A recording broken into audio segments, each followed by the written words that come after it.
la carta de Pablo a los Colosenses. Si tienes tu Biblia, tú vas a abrir tu Biblia, vas a aprender tu Biblia. En un momento más nosotros vamos a leer la Biblia. ¿Quién fue la persona que escribió esta carta, la ocasión de la carta, aspectos históricos de la carta y por qué esa carta es importante para nosotros?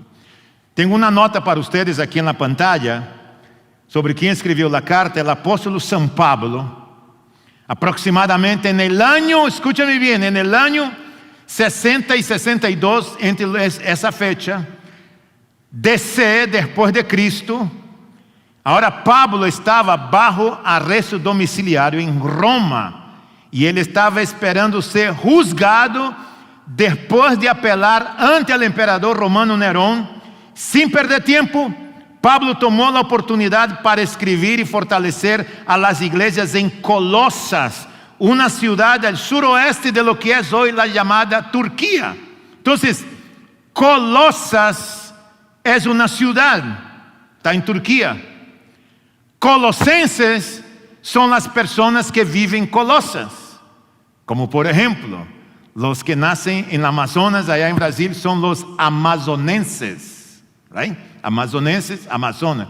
Los colosenses son las personas que nacen en Colosas, y en Colosas, en esa ciudad, suroeste de Turquía, se encontraban varias iglesias ahí. El apóstolo San Pablo, que escribe la carta, estaba en la prisión domiciliaria en Roma, prisionero en Roma, ya anciano, los últimos años de su vida, estaba bajo el emperador Nerón, que más tarde mandó cortar la cabeza de Pablo. Pero antes de llegar ese momento de su muerte, Pablo se dedicaba a escribir. Entonces él está escribiendo una carta porque recibe información sobre el estado de la iglesia en Colosas, que era malísimo por la confusión que había, las herejías que empezaron a surgir en las iglesias, los problemas que había. Entonces Pablo se detiene por un momento y escribe la carta. Entonces esta carta tiene un destinatario. Esa carta tiene un destinatario. El destinatario de la carta son los hermanos que viven en la ciudad de Colosas, los colosenses.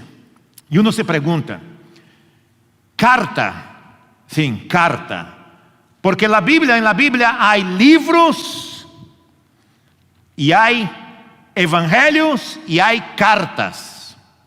Las cartas no son lo mismo que los libros. A veces una persona, por equivocación, y uno entiende, me ha pasado a mí, dice, vamos a leer el libro de Colosenses. No, no es el libro, es la carta o la epístola.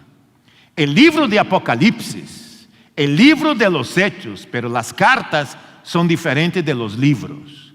Hay cartas pastorales, hay cartas paulinas, que son 13 cartas que escribió el apóstol San Pablo. Es considerado las cartas paulinas. Las cartas juaninas, las 3 que escribió San Juan, y el evangelio de San Juan. Entonces hay evangelio, que son 4.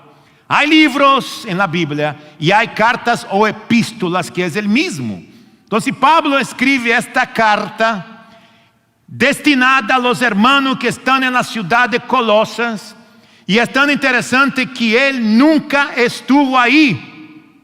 Es lo más increíble, él nunca estuvo ahí. Él escribe para qué, cuál es el motivo de esta escritura.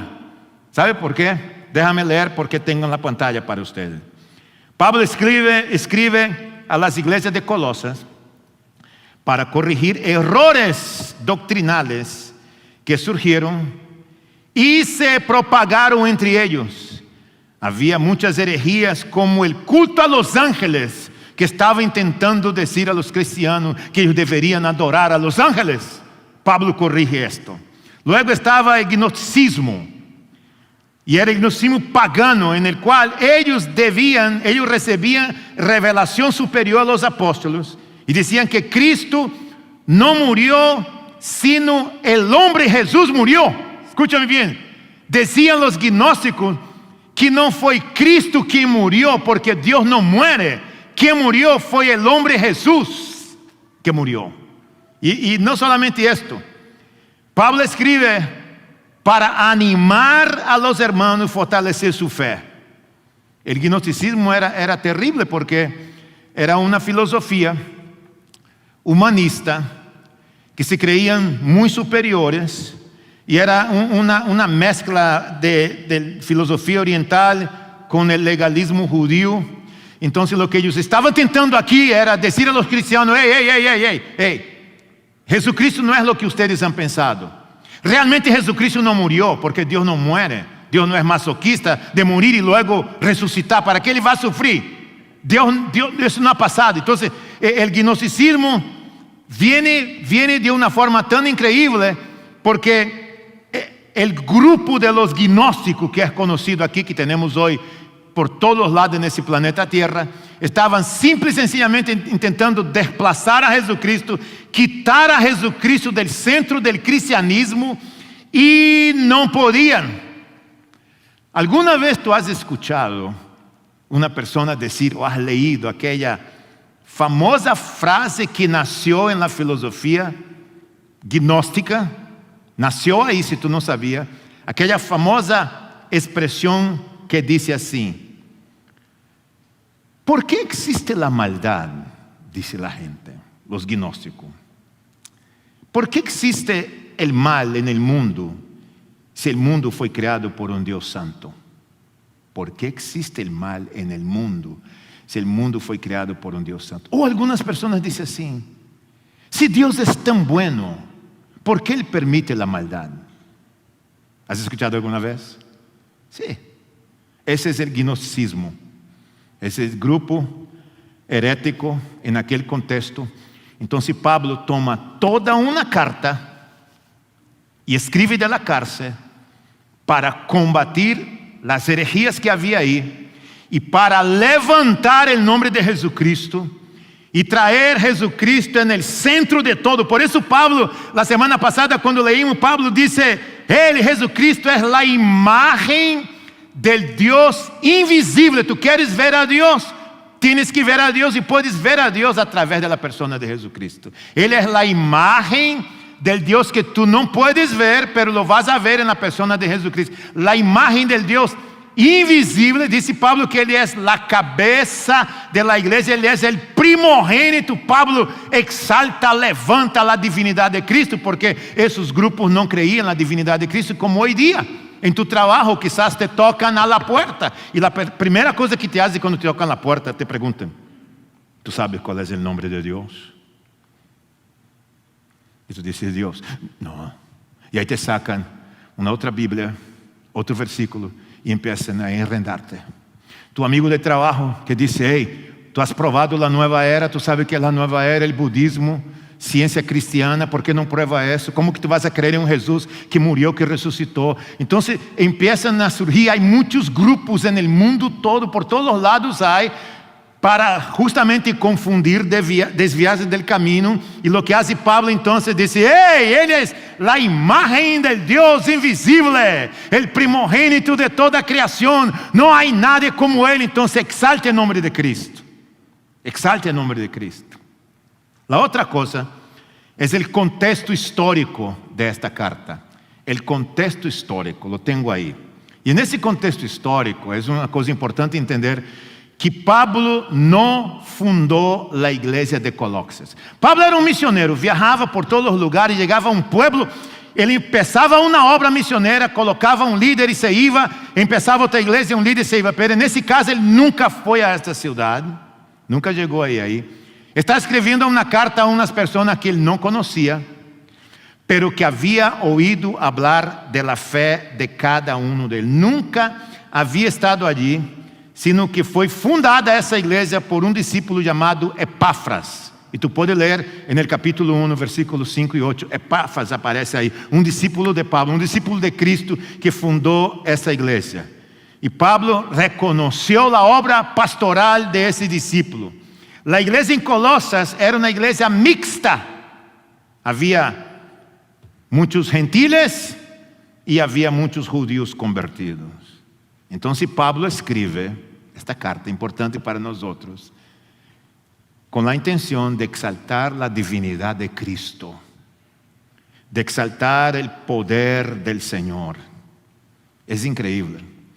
Los versículos que nosotros vamos a leer hoy en nuestro estudio bíblico de la palabra de Dios tienen mucho que ver con lo que Pablo habla acerca de Jesús como el centro de nuestra transformación. No te olvides esa expresión, Jesús como el centro de nuestra transformación. Jesús como el centro de nuestra transformación. Allá en Brasil hay un programa viejísimo en la televisión que se llama en portugués Lar do Cilar. Lar do Cilar. Hogar, dulce hogar. Estaba pensando, ¿qué es un lar? Es un hogar. Hogar, dulce hogar. Ese programa en la televisión, ellos motivan toda la población de Brasil a mandar cartas al programa y contar su historia. Su historia de sufrimiento, su historia de lucha, su historia de vida. Y la gente empieza a escribir, mandan sus cartas. Y es interesante ver que son miles y miles y miles y miles de cartas. Entonces ahí la producción tiene un equipo que se dedica a leer las cartas y elige una carta con la historia más dramática, más triste. Y normalmente son las personas de las favelas de Brasil, la gente de clase más baja que manda sus cartas. No todo, pero una gran mayoría.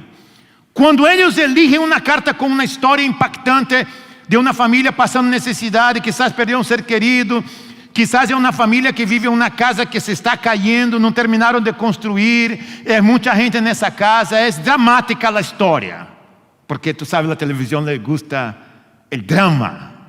Entonces elige la carta. Ahí entonces el director del programa viene con la producción.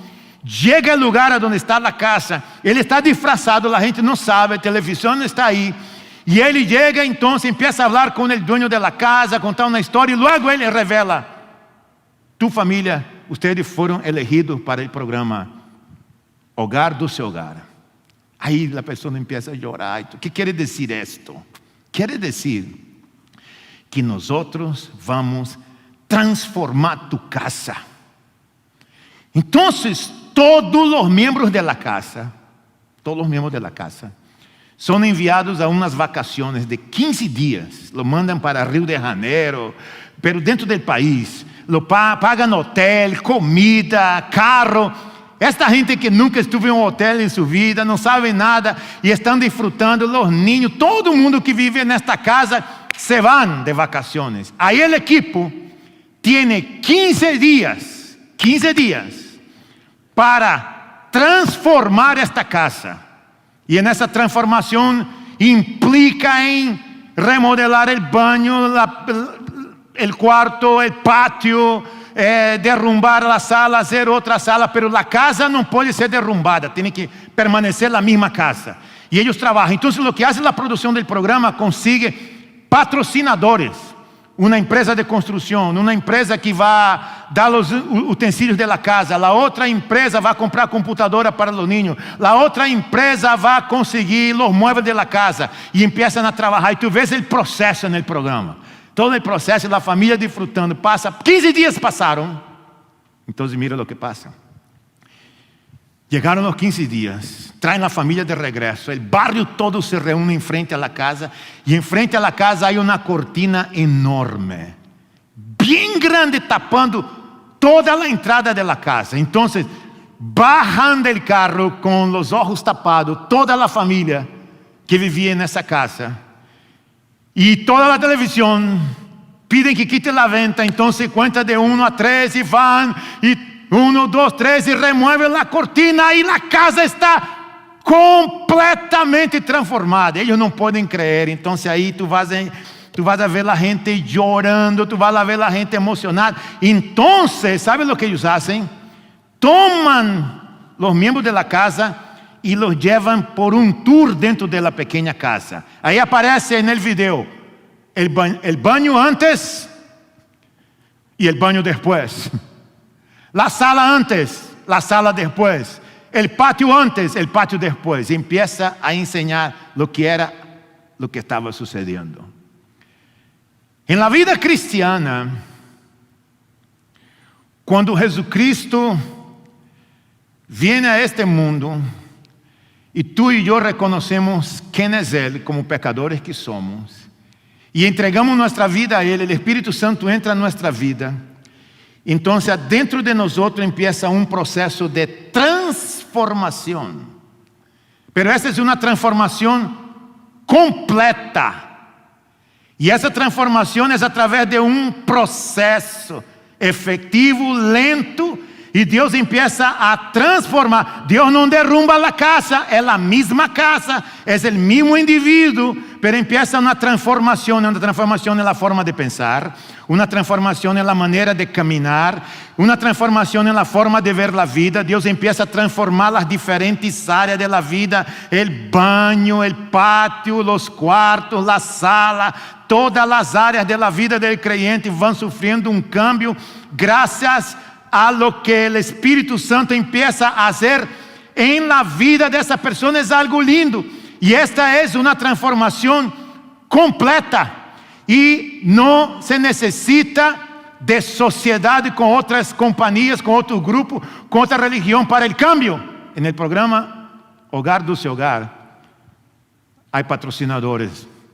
En el programa de la transformación de la casa del creyente es hecho única y exclusivamente a través del Espíritu Santo de Dios.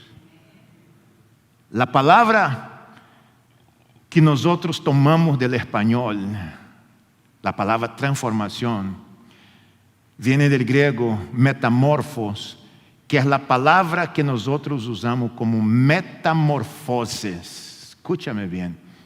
Metamorfosis es una palabra griega que tomamos prestado del griego y la traducción es transformación. Es una transformación que va ocurriendo a través de un proceso. Es esta metamorfosis que es un cambio profundo que viene a través de una etapa, de un proceso en la vida de la persona. Como la oruga, la larva, que se transforma en una hermosa mariposa.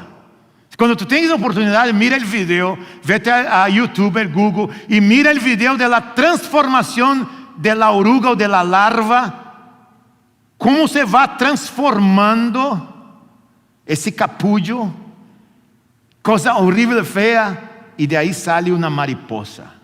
Es una cosa simple y sencillamente impresionante. Sale una linda mariposa por causa de un proceso. Ahora, ese capullo, o esta larva, esta oruga, cuando nace, ya nace propensa, hecha para ser mariposa. No es que la oruga viste una ropa de mariposa y deja de ser oruga, sino que hay un proceso orgánico que ocurre. Es lindo esto. Es la misma oruga que va a llevar días y días y días en ese proceso, y de pronto se abre el capullo y sale la linda mariposa. Esa es la palabra. Esa es la metamorfosis. Eso es lo que hace Dios en la vida del creyente. El creyente, que eres tú y que soy yo, la casa es la misma. Dios no toma da Silva y elimina esse da Silva y pone otro da Silva. Es el mismo da Silva, la misma casa, pero ella entra en un proceso de metamorfosis, de transformación. Y no ocurre en un día. Para transformar la casa de esas personas se necesita 15 días. De 5 días y más días para que la oruga se transforme en una mariposa. A nosotros los creyentes nos va a llevar toda la vida mientras estamos aquí el proceso de la metamorfosis. Dios transformando mi manera de pensar, mi manera de ser, mi manera de hablar, mi manera de caminar, mi forma de ver la vida. Es Dios transformándome, es Dios trabajando, actuando en esta linda y hermosa metamorfosis. No te disfraza con una mascarilla, sino que es el cambio interno que se va a ver externamente. Si tú tienes tu hojita contigo, te voy a suplicar que tú escribas 3 cositas que me gustaría que pudiéramos ver cuando Jesús está en el centro de nuestra transformación. Ocurre 3 cosas en nuestras vidas. 3 ocurren. La número 1, Él trabaja en nosotros. Él trabaja en nosotros. En ti y en mí. Es personal, es individual. Él trabaja en nosotros. En el versículo 21 del capítulo 1 de Colosenses, Pablo dice: en otro tiempo, qué interesante eso, en otro tiempo, allá atrás, ¿te acuerdas de tu vieja vida? En otro tiempo, ustedes, por su actitud y sus malas acciones, estaban alejados de Dios y eran enemigos de Dios, pero ahora Dios, a fin de presentarlos santos, intachables e irreprochables delante de Él, los ha reconciliado. Bonita palabra para escribir en algún lugar ahí. Los ha reconciliado en el cuerpo mortal de Cristo mediante su muerte, con tal que se mantenga firmes en la fe, bien cimentados y estables, sin abandonar la esperanza que ofrece el Evangelio. Ese es el Evangelio que, dice Pablo, ustedes oyeron y que ha sido proclamado en toda la creación debajo del cielo, y del que yo, Pablo, he llegado a ser servidor. Pablo está diciendo a los hermanos: ustedes y yo andábamos apartados de Dios. Y no solamente eso, dice, nosotros éramos enemigos de Dios. Vivíamos de acuerdo a nuestra propia manera de vivir. Y él empieza a hablar acerca de quiénes éramos, dónde estábamos, qué hacíamos. Pero a mí me encanta esta palabrita en español. Usted no sabe cómo me fascina esta palabrita, que para un brasileño, aunque tú no creas, es difícil de pronunciar, porque uno confunde con otra palabra en español. Pero, en el versículo 22, Pablo dice: pero.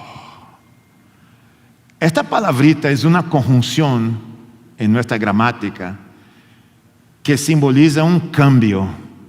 Es decir, antes yo era así, pero ahora, tú vas a ver que cuando el pero viene, siempre hay un cambio, siempre hay algo diferente que va a ocurrir.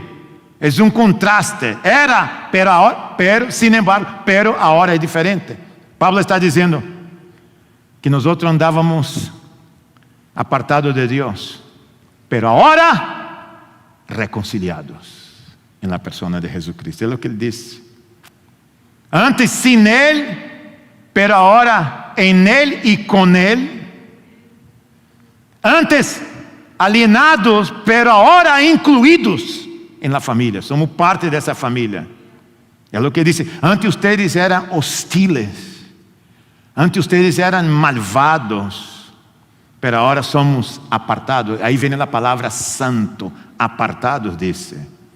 Antes éramos enemigos de Dios, pero ahora somos amigos.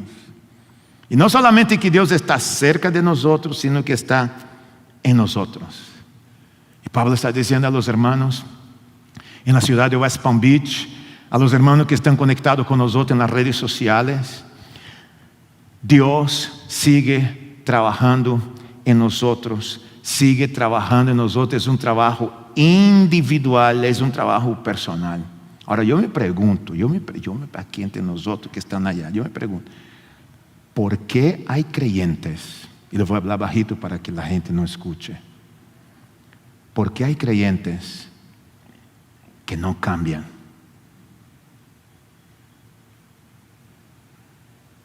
¿Por qué hay creyentes que llevan años en el Evangelio y siguen cometiendo el mismo error, viviendo en el mismo pecado, teniendo la misma actitud.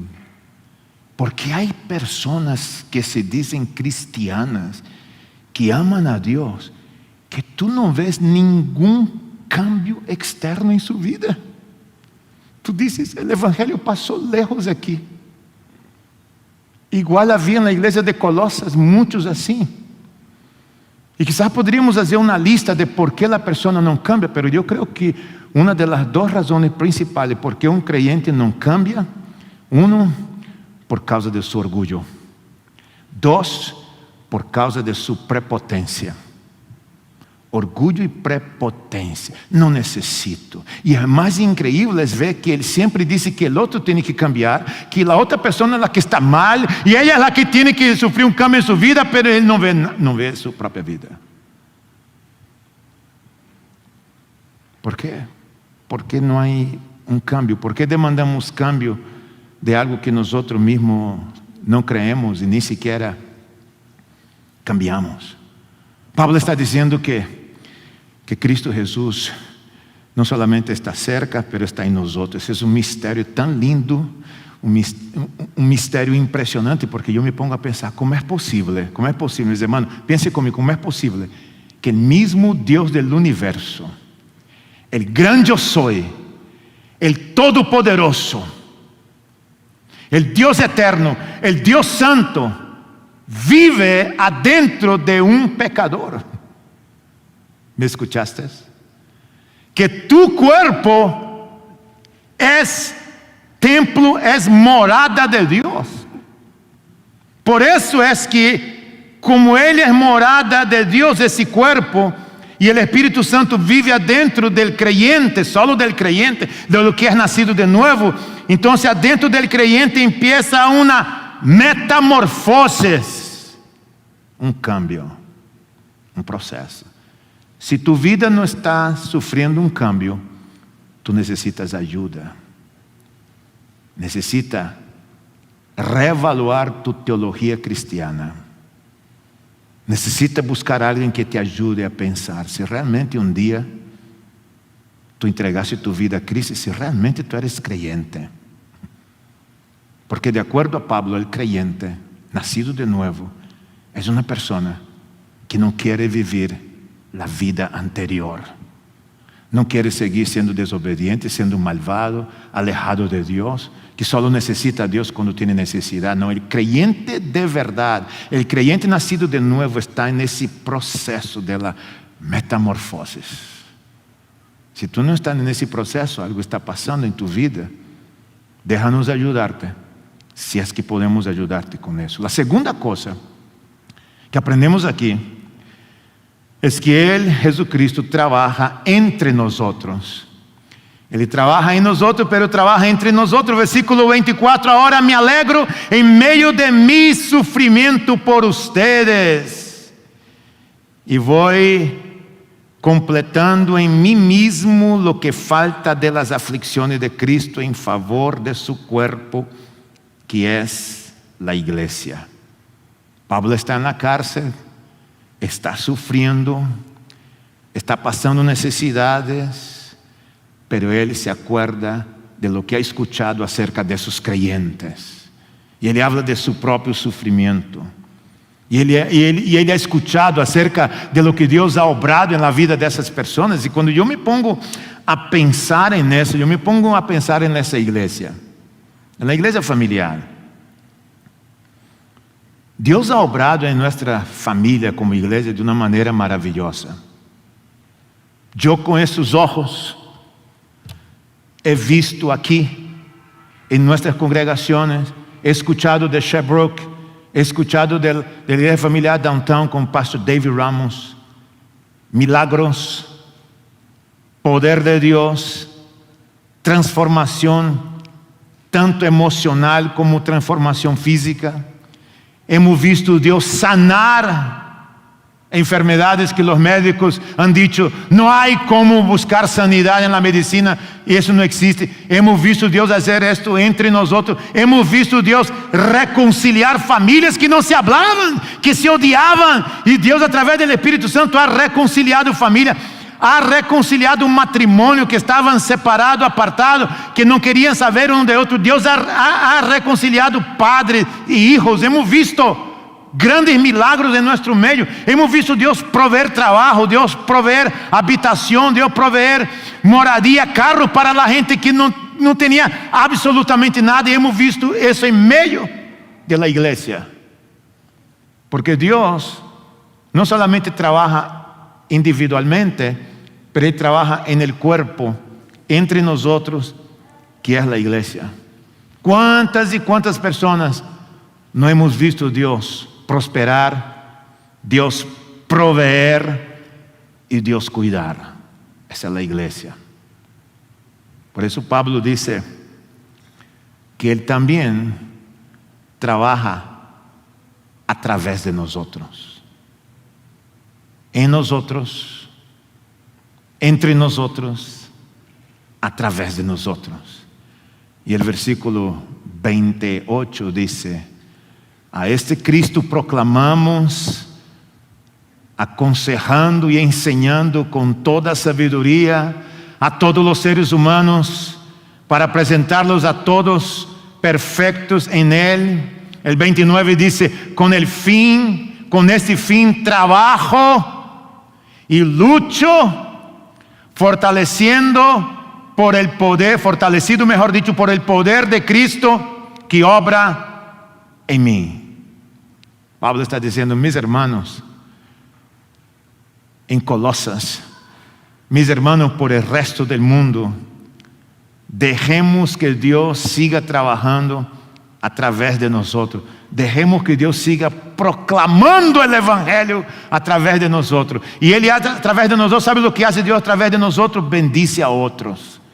Cuando tú prestas tus oídos, tu hombro para alguien llorar, tus oídos para escuchar la historia de la gente y usas tu boca para aconsejar, Dios está obrando a través de ti.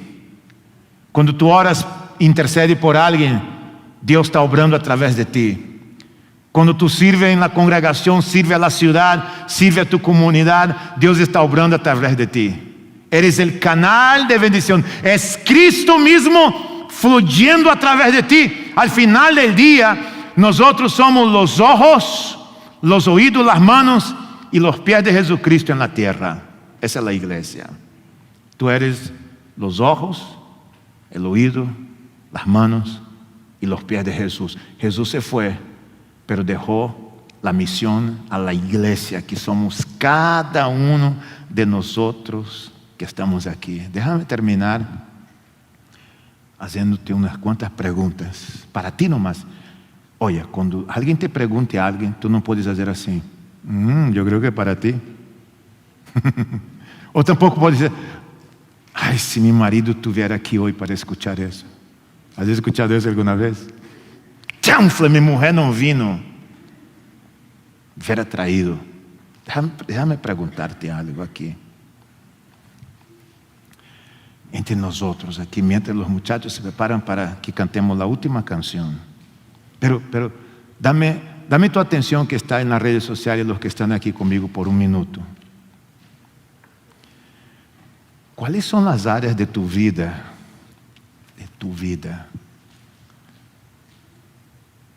Que te cuesta mucho cambiar, que tú no quieres negociar esto? ¿Cuáles son esas áreas de tu vida que te cuesta abrir manos? Te cuesta abrir manos de Dios. Yo quiero que esta área de mi vida entre en el proceso de la metamorfosis. O ¿por qué nunca te has esforzado para cambiar de verdad? Pero de verdad, cambiar de verdad. Ser una mujer diferente, un hombre diferente. ¿Por qué la pasión que tú tenías por el evangelio, la pasión de orar, la pasión de leer la Biblia, que quizás muchos de ustedes tuvieron cuando empezaron su vida cristiana? ¿Por qué ese fuego se ha apagado? ¿Por qué algunos de nosotros nos hemos olvidado de dónde nos sacó Dios y dónde nos ha puesto Dios? ¿Qué es lo que pasa? ¿Sabe por qué pasa esto? Porque nosotros sacamos a Cristo, movemos a Cristo del centro de nuestras vidas. Cuando tú mueves a Cristo del centro de tu vida y lo dejas a un lado, Ele já não é a prioridade. Empiezas a enfriar, já não oras como orava. Não te importa se tu das ou não, se tu sirves ou não. Então a igreja passa a ser uma espécie de clube de amigos que tu te encuentras com eles nos fines de semana. Aí tu vida de creyente passa a ser como ir ao gimnasio. Se tu vas, ok, se tu não vas, tampouco. De todo modo, tu estás pagando tu membresia, verdade? O gimnasio não lhe interessa. Se tu vas ou não vas, o que interessa é que tu pagues. Muitos cristianos vivem assim. Então, a vida dessas pessoas, sendo creyentes, passou a não ter sentido igual a vida de los não creyentes. Hoy Pablo em Colossenses ele disse: mis hermanos, cuidado com os gnósticos, cuidado com as herejías, cuidado com o que tu ves, com o que tu escucha, cuidado de mover a Cristo del centro de tu vida, porque vas a sufrir. Mi invitação para ustedes que estão em casa, aqueles que estão aqui, é que tu puedas hoy mismo traer a Cristo de regresso ao centro de tu vida, traer a oração de regresso, traer a leitura da palavra de regresso, traer a meditação de regresso, traer a oração de rodillas, a oração em la noche, a oração em la mañana, traer o estudo de la Bíblia, a leitura de la Bíblia, traer de que tu puedas volver a empezar a volver a hablar de Cristo outra vez e ressuscitar isso em tu vida e seguir o processo de la metamorfose. Deus cambiando as áreas de tu vida, maneira de pensar, caminhar e de viver tu vida. Se tu lo permites, o Espírito Santo vai ser. Eu te quero invitar a que tu te pares com nós outros. Os que estão em casa, se te puedes parar com nós outros. Quero orar contigo. Logo os muchachos vão cantar uma canção. Pastor Gustavo vai vir para recordar a nós outros de uns próximos passos que deveríamos de tomar. Padre, graças te damos nesse dia por tu palavra. Graças porque Jesucristo é o centro do universo. Ele é o centro de todo. É o unigênito del Padre. É o dador de la vida. É aquele que nos ha dado vida eterna. Padre, eu oro por aqueles que han enfriado sua fé e aqueles em que a vida cristiana passou a não ter mais sentido e significado, porque han permitido que as filosofias mundanas, han permitido que as amistades mundanas, que as coisas na televisão e lo que escuchan, lo que leen, les han influenciado de uma maneira tão grande que hasta mesmo han dudado del poder de Jesucristo. E são homens e mulheres que um dia te amaram, se entregaram a ti, hablavam de ti, te serviam. Padre, trae de regresso a los pies de la cruz. Tráelos de regresso, não los permita que ellos se queden tranquilos. Quizás algunos han tenido malas experiencias em outros lugares, em outras iglesias. Quizás hay aquellos que estão dizendo, lo haré así quando Deus me llame para ser, pero tu has llamado, tu has hablado, essas pessoas, pero siguen com su orgulho, su coração cerrado. Padre, Espírito Santo, háblales, tócales. Em tu nome oramos. Amém. Vamos cantar a Deus.